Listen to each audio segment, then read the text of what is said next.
Hello, everybody. I'm going to wait just a moment. Hops on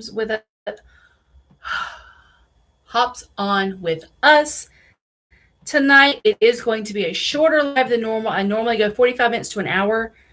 I do have a class scheduled in 30 minutes. Tonight, it is going to be a shorter live than normal. I normally go 45 minutes to an hour. Talking to myself here. So I'm going to go through a few points. I've been discussing feedback.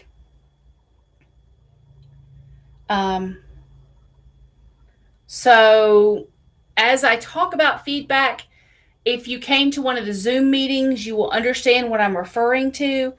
If you have questions about feedback, this is a great time to reach out and you can type your questions. I don't know if this is backwards or forwards for you guys. Type it over here in the top chat group. I will be more than happy to answer any questions that you may have regarding really anything with Palfish, but specifically tonight, we're going to talk about feedback.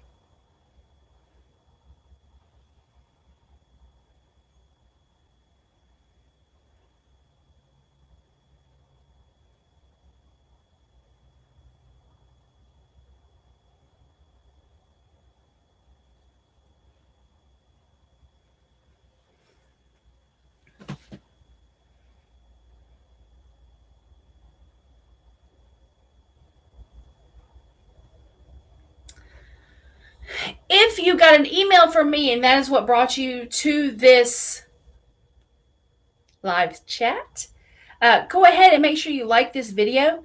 I know that I sent out my first newsletters this week. If you haven't signed up for my newsletters, I will make sure to put that in the description of this video. If you sign up for my newsletters, you will get notified when I have Zoom trainings, when I have YouTube lives, when I post a new video. You also have my email address, so then you can contact me should you have questions, concerns, or things that you'd like to know in between all of the training opportunities.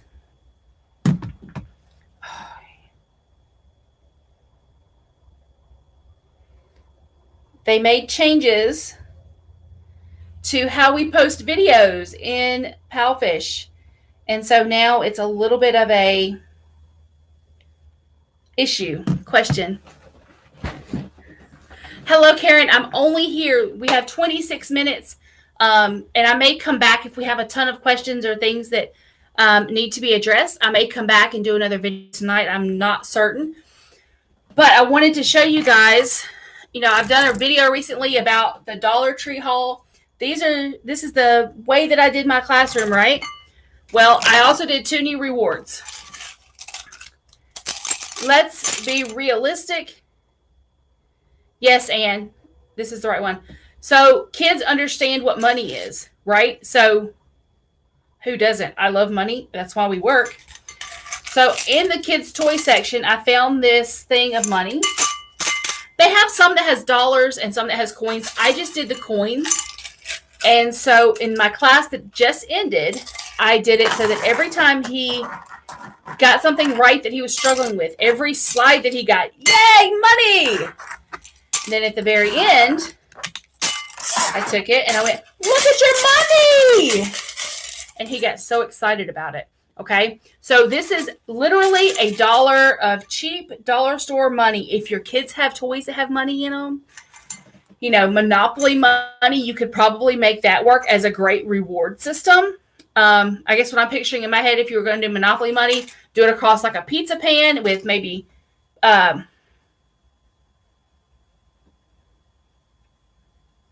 clothespins holding it up. But this worked really, really well. The other thing that I did this morning is I have these little trophies that I got from the dollar store.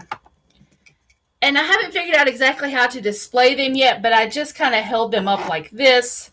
Like, you got 5 trophies. They know what trophies are. They were super excited to get the trophies. Okay, that worked out really super, super well.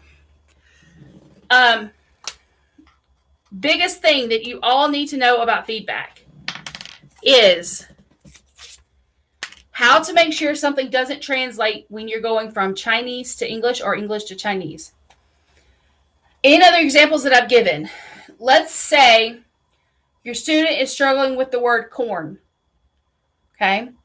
A lot of us write out our English feedback, copy it, translate it to Chinese, and paste that below the English.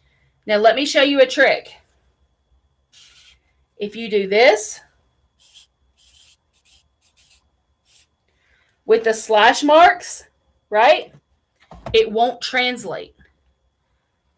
Because what ends up happening is if you translate corn, it's going to give the Chinese word for corn, so they're not going to understand what word they're really struggling with. But if you put it in these marks, these little tick marks to the side, it will not translate. It will say this student is struggling with the word corn. In English, corn. That's important.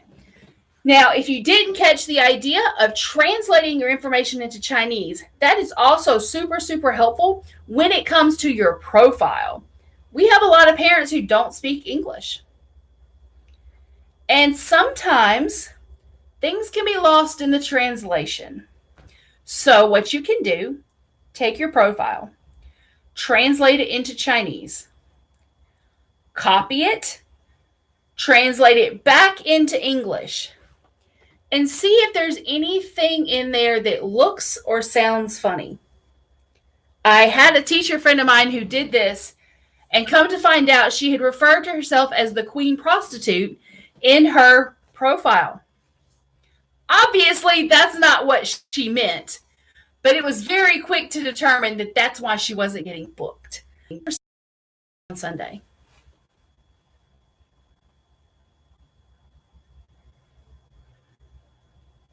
And that is normal if it is on a